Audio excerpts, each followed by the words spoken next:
السلام علیکم ورحمۃ اللہ وبرکاتہ۔ نحمدہ ونصلی علی رسولہ الکریم، اما بعد۔ ایک بیٹا پڑھ لکھ کر بہت بڑا آدمی بن گیا۔ والد کی وفات کے بعد ماں نے ہر طرح کا کام کر کے اسے اس قابل بنا دیا کہ دنیا میں ہر جگہ وہ کامیاب ہو سکتا ہے۔ شادی کے بعد بیوی کو ماں سے شکایت رہنے لگی کہ وہ ان کے اسٹیٹس میں فٹ نہیں ہے۔ لوگوں کو بتانے میں انہیں حجاب ہوتا تھا کہ یہ ان پڑھ ان کی ماں ساس ہے۔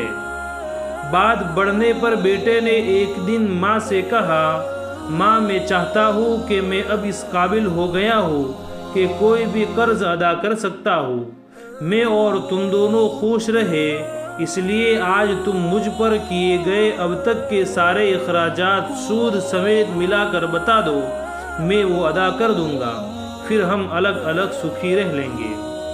ماں نے سوچ کر جواب دیا، بیٹا حساب ذرا لمبا ہے، سوچ کر بتانا پڑے گا، مجھے تھوڑا وقت چاہیے۔ بیٹے نے کہا، ماں کوئی جلدی نہیں، 2-4 دن میں کوئی بات کر لینا۔ رات ہوئی، سب سو گئے۔ ماں نے ایک لوٹے میں پانی لیا اور بیٹے کے کمرے میں آئی اور بیٹا جہاں سو رہا تھا اس کے ایک طرف پانی ڈال دیا۔ بیٹے نے کروٹ لے لی، ماں نے دوسری طرف بھی پانی ڈال دیا۔ بیٹے نے جس طرف بھی کروٹ لی، ماں اس کی طرف پانی ڈالتے رہی۔ تو پریشان ہو کر بیٹا اٹھ کر چیخ کر بولا کہ ماں یہ کیا ہے، میرے بستر کو پانی سے کیوں گیلا کر ڈالا؟ ماں بولی، بیٹا تو نے مجھ سے پوری زندگی کا حساب بنانے کو کہا تھا، میں ابھی یہ حساب لگا رہی تھی کہ میں نے کتنی راتیں تیرے بچپن میں تیرے بستر گیلا کر دینے سے جاگتے ہوئے کاٹی ہے۔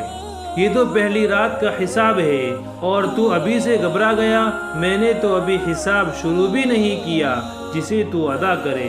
ماں کی اس بات نے بیٹے کے دل کو جھنجھوڑ کر رکھ دیا۔ پھر وہ رات اس نے سوچنے میں ہی گزار دی۔ شاید اسے یہ احساس ہو گیا تھا کہ ماں کا قرض کبھی نہیں اتارا جا سکتا۔ حاصل کلام، بے شک ذرا سی چوٹ لگے تو وہ آنسو بہا دیتی ہے، سکون بھری گود میں ہم کو سلا دیتی ہے، ہم کرتے ہیں خطا تو چٹکی میں بلا دیتی ہے، ہوتے ہیں خفا ہم تو دنیا بلا دیتی ہے۔ مت گستاخی کرنا اے دوست اس ماں سے جو اپنے بچوں کی چاہ میں اپنا آپ بلا دیتی ہے۔ قیامت کی نشانیوں میں سے ایک نشانی یہ بھی ہے کہ لوگ اپنی بیوی کے فرما بردار ہوں گے اور ماں کے نافرمان ہوں گے۔ اپنی زبان کی تیزی اس ماں پر مت آزماؤ جس نے تمہیں بولنا سکھایا ہے۔ مفہوم حدیث ہے، ایک شخص نے نبی کریم صلی اللہ علیہ وسلم سے 3 مرتبہ سوال کیا کہ میں سب سے زیادہ کس کی خدمت کروں؟ جواب ملا، اپنی ماں کی۔ جب 4تھی مرتبہ پھر یہی سوال کیا کہ میں اپنی سب سے زیادہ کس کی خدمت کروں؟ پھر جواب ملتا ہے، اپنے باپ کی، پھر رشتہ داروں کی، پھر اڑوس پڑوس کی۔ ایک اور حدیث پاک کا مفہوم ہے کہ جو شخص اپنے ماں باپ کو محبت بھری نظر سے دیکھ لے اس کو ایک مقبول حج اور عمرے کا ثواب ملے گا۔ مذکورہ بالا حدیث کے مطابق اپنے والدین کو ایک محبت بھری نظر سے دیکھ لینے کا اتنا بڑا اجر و ثواب ہے تو ان کی خدمت کا کیا ثواب ہوگا؟ صرف ایک محبت بھری نظر سے دیکھنے کا اتنا بڑا ثواب ہے۔ جو حال چال پوچھے گا، والدین کے ان کو سلام کرے گا، ان کی خدمت کرے گا، ان کی بات کو مانے گا تو اس کے لیے اللہ تعالیٰ کتنا زیادہ خوش ہوتا رہے گا۔ ایک اور حدیث شریف کا مفہوم ہے کہ والدین تمہاری جنت بھی ہے اور تمہاری دوزخ بھی۔ اب تمہاری اپنی مرضی ہے کہ تم ان کی خدمت کر کے جنت کو حاصل کرتے رہو یا ان کی نافرمانی کر کے جہنم کے مستحق بنتے رہو۔ اپنا کچھ وقت اپنے والدین کے ساتھ گزارا کرو کیونکہ یہ تمہارے پاس ہمیشہ نہیں رہیں گے۔ جو خدمت نہ کی تو نے ماں باپ کی تو پھر زندگی ہے تیری پاپ کی۔ یاد رکھے، جن لوگوں کے والدین زندہ ہے ان کو کسی بزرگ، پیر، فقیر یا کسی مفتی پرہیزگار سے دعا کرانے کی ضرورت نہیں ہے، بس اپنے والدین سے دعائیں لے، والدین ہی آپ کے بزرگ، پیر، فقیر ہے۔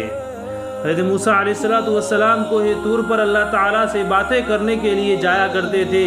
ان کی والدہ کی وفات کے بعد اللہ تعالیٰ نے ان سے فرمایا، اب ذرا سوچ سمجھ کر آنا کیونکہ تیرے پیچھے دعا کرنے والی تیری ماں اب دنیا میں نہیں رہی ہے۔